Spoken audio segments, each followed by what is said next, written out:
In a time not too familiar with us, there was a land on the outskirts of the great mountains named Martindale. It was beautiful, but small. Our story takes place in the middle of the Renaissance, with a catch. The people of Martindale were exceptionally, modern. The kingdom was blessed to have already discovered technology. For everyone, this was great, except for Princess Isabella. Her father, King Nathaniel, forbid her to have any type of technology, claiming it was dangerous. This is where our story begins.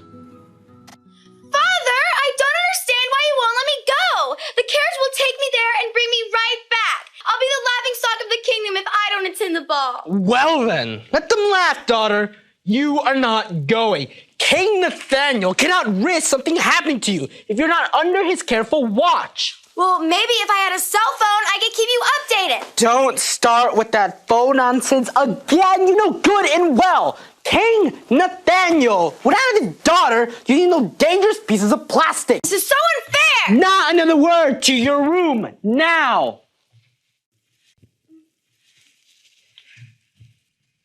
Good evening, Your Highness. May I speak? Yes, Steve, you may speak. Thank you, Your Highness. I'm sorry, but I couldn't help but overhear your little squabble with the princess. Oh, Steve, you know I mean well. She's my little girl. I just want to protect her. I understand, Your Highness, but don't you think you can be a tad more lenient? You know I can't do that. If you don't mind me asking why, something must have happened for you to be so stern.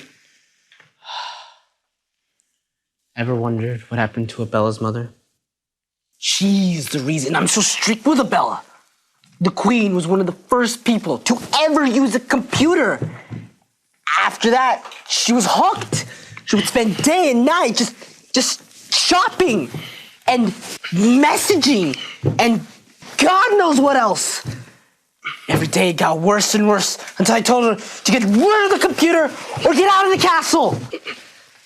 She disappeared that night. Nobody ever heard from her. Saw her again. Hours later, Steve visited Abella in her room to try to cheer up the gloomy princess. It's not fair, Steve. I mean, how can you keep treating me like a baby? I'm not a little girl anymore. I know, baby girl.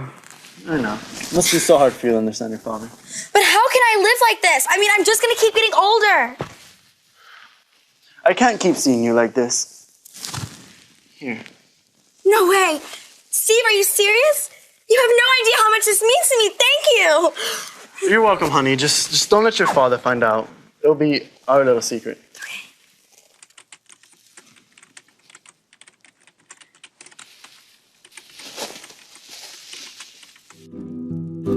Overjoyed with the surprise of her new computer, Abella did not hesitate to start using it. She spent day and night socializing and messaging on ye old Facebook, and suddenly, her attention was brought to an ad for Match.Kom, a dating website for single princes and princesses to find love in their area. This is where she met her prince and they immediately fell in love by messaging and calling each other.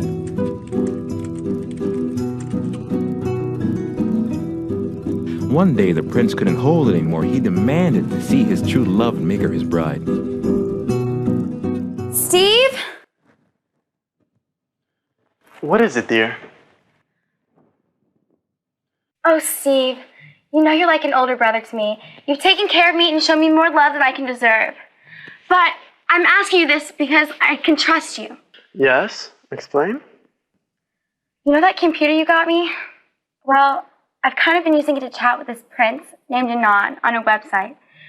Steve, he's perfect. I've got to get out of the castle so I can see him. You have to help me. I can't live one more day without him. I'd love to help. I'll do anything to see you happy. I'll go distract your father. Oh, thank you, Steve. You're a lifesaver. I don't know what I'd do without you.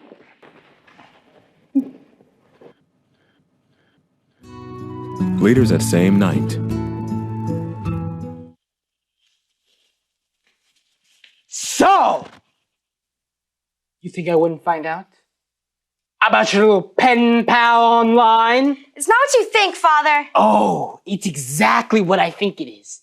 You've been talking to a prince online. We're just friends. Friends that plan on running away together? How did you even find out? I've had cameras and voice recordings in this room since before you were old enough to talk. Of course I would find out. I've got to get out of this castle. You can't keep me locked in here forever. You don't have every power in the world to keep you here forever. But I love him, Father. You will do no such thing. I'm finding out who this Prince Nod is right now. No! What are you gonna do? I'm finding out his IP address and tracking this rat down. Oh my God. I think it's coming from the dungeon.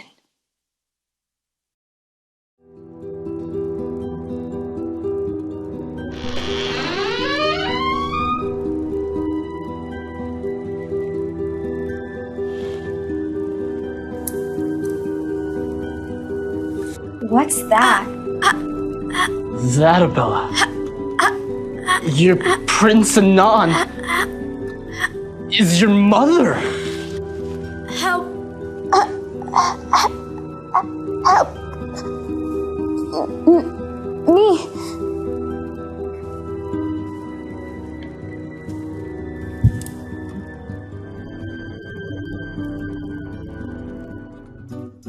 And so, the Princess Isabella was never able to find her Prince Anon, but she was happy to see her father rejoice again in the kingdom with his lost queen after 6 long, vigorous months of rehab for shopaholics. Hello, I'm Queen Sindrak, and I used to be a shopaholic. Hello, Queen Sindrak.